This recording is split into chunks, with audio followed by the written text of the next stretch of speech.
குறிப்புகள் எல்லாம் இடம்பெற்றிருக்கின்றன. ஆனால் அவை இன்றும் வாழ்ந்து கொண்டிருக்கிறது.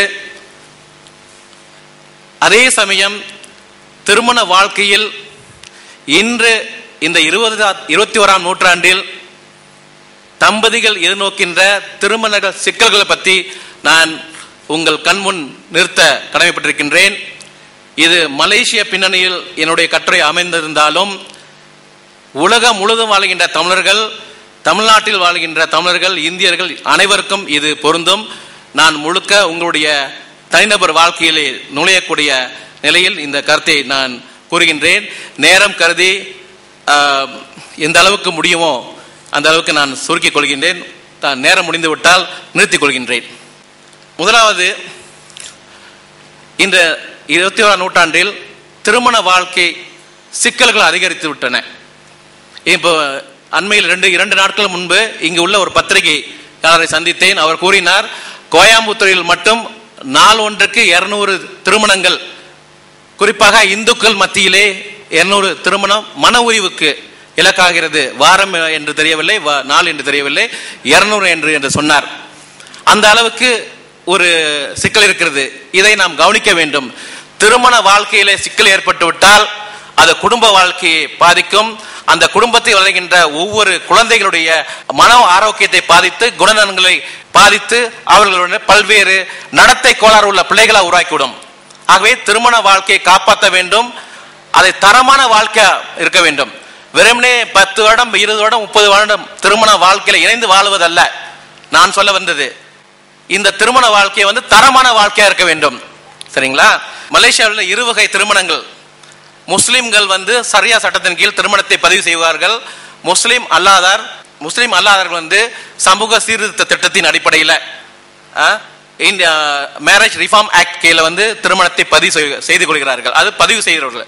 இன்னொரு தரப்பு திருமணத்தை பதிவு செய்து கொள்வதில்லை. அங்கிருந்து பிரச்சனை ஆரம்பிக்கிறது.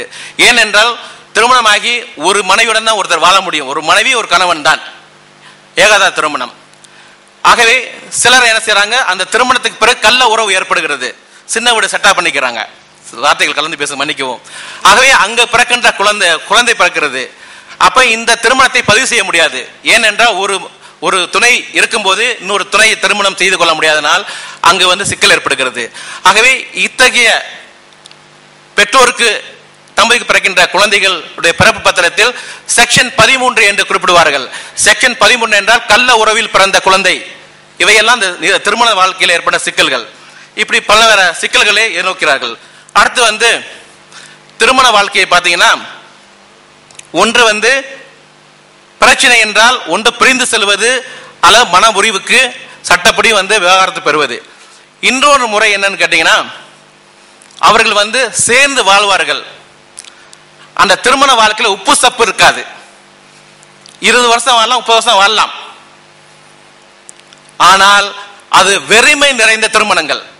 அந்த தம்பதிகளுக்கு தெரிய வேண்டும், கணவன் மனைவி என்ற இந்த உறவில் தரமான வாழ்க்கையை நாங்கள் அனுபவித்துக் கொண்டிருந்தோம் தான் அது தரமான வாழ்க்கை. அல்லது வெறுமை நிறைந்த திருமணங்களும் அதிகரித்து வருகின்றன. சோ இந்த சூழலாம் கருத்தில் கொண்டுதான் எங்களுடைய மலேசிய அரசாங்கம் திருமணத்திற்கு முந்தைய கல்வி திட்டத்தை உருவாக்கியது. அந்த கல்வி திட்டம் முஸ்லிம்களுக்கு கட்டாயமாக்கப்பட்டிருக்கிறது. முஸ்லிம் அல்லாதார்கள் யாரு?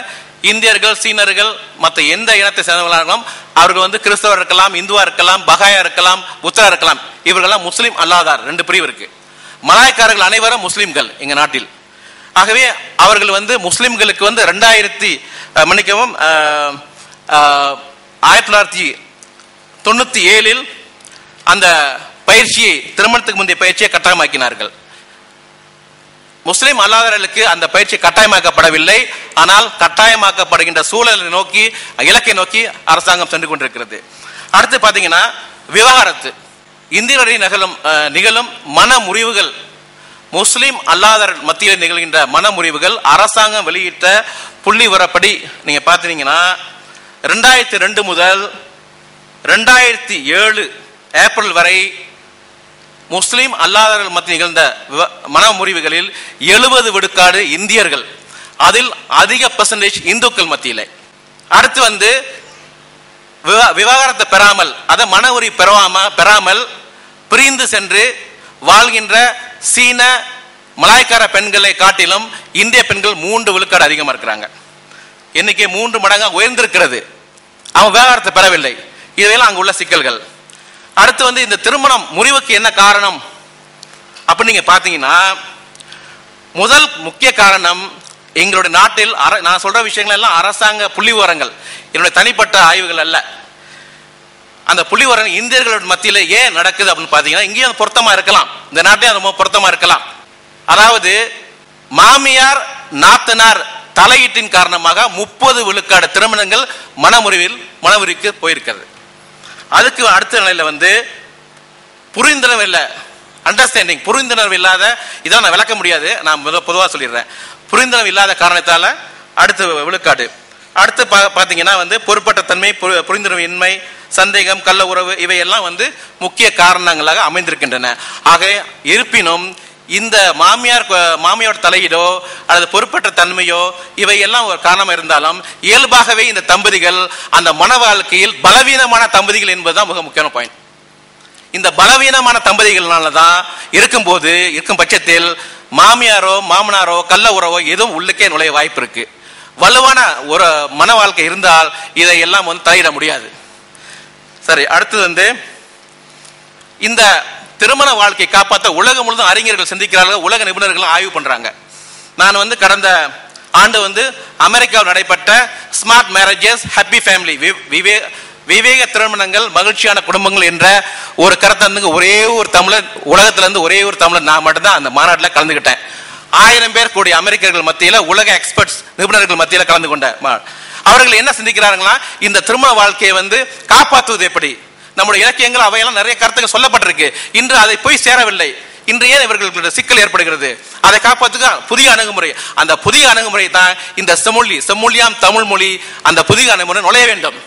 அந்த கல்வி திட்டத்தின் மூலியம் நுழையும் போது இன்றைய காலகட்டத்துக்கு ஏற்ற மாதிரி அவர்கள் அந்த திருமணத்தை பாதுகாக்க முடியும். சரி, அடுத்து பாத்தீங்கன்னா, சரி, எங்களுடைய அரசாங்கம் 2006ஆம் ஆண்டு விவேக தொடக்கம் என்ற திருமணத்திற்கு முந்தைய பயிற்சியை அறிமுகப்படுத்தியது 2006. இதுவரைக்கும் முஸ்லிம்களுக்கு கட்டாயம், முஸ்லிம் அல்லாதவர்களுக்கு கட்டாயம் இல்லை.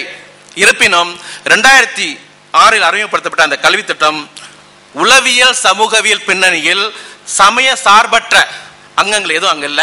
யாரும் எந்த முஸ்லிம்களோ இந்துக்களோ யார் எந்த சமயத்துக்காரும் கலந்து கொள்ளலாம். அந்த அடிப்படையில் சமய சார்பற்ற நிலையில் உளவியல் சமூகவியல் பின்னணியில் அந்த பாடத்திட்டம் 7 பாடத்திட்டங்கள் உருவாக்கப்பட்டன. இதான் எங்களுடைய மகளிர் குடும்பம் சமூக மேம்பாட்டு துறையோட அமைச்சர், இவருடைய முன்னணியான முதுநிலையான முயற்சியில் தான் அந்த பாடத்திட்டம் உருவாக்கப்பட்டது. இப்ப அந்த பாடத்திட்டம் எப்படி அமுல்படுத்துதுன்னா, திருமணம் செய்ய போகிறவர்கள், திருமணம் ஆகி 5 வருடத்துக்குள்ள தம்பதிகள், இவர்களுக்காக அந்த பயிற்சி உருவாக்கப்படுகிறது. இதன் அடிப்படை நோக்கமே திருமண வாழ்க்கை தரமா இருக்க வேண்டும். அதற்கு அரசாங்கம் தமிழிலேயே, மலேசியா அரசாங்கம் தமிழிலே அந்த பாடத்திட்டத்தை கொண்டு வந்திருக்குது. தமிழ் மொழி, மேண்டரின் மொழி, சீன மொழி, ஆங்கிலம், மலாய் 4 மொழிகளே அரசாங்கம் பாடத்திட்டம் உருவாக்கி இருக்கு. இதுக்கான தமிழ்ல வாசிப்பு புத்தகங்கள்லாம் இருக்கிறது. பாத்தீங்கன்னா இதெல்லாம் பயிற்சி புத்தகங்கள் தமிழ்ல இருக்குது. எல்லாம் தமிழ்ல அரசாங்கம் கொண்டு வந்திருக்கு, செலவு பண்ணிருக்கு அரசாங்கம் தமிழுக்காக. ஆகவே இந்த செம்மொழி எந்த அளவுக்கு உயர்வு பெற்றிருக்கு, மதிப்பெற்றிருக்கு, எங்க நாட்டு மதிக்கப்படுகிறது என்பதற்கு இவையெல்லாம் ஒரு ஆதாரங்கள். சரிங்களா? இது அடுத்து இந்த பயிற்சிகள் எப்படி வழங்கப்படுகிறது என்று கேட்டால், அரசாங்க சார்பற்ற நிறுவன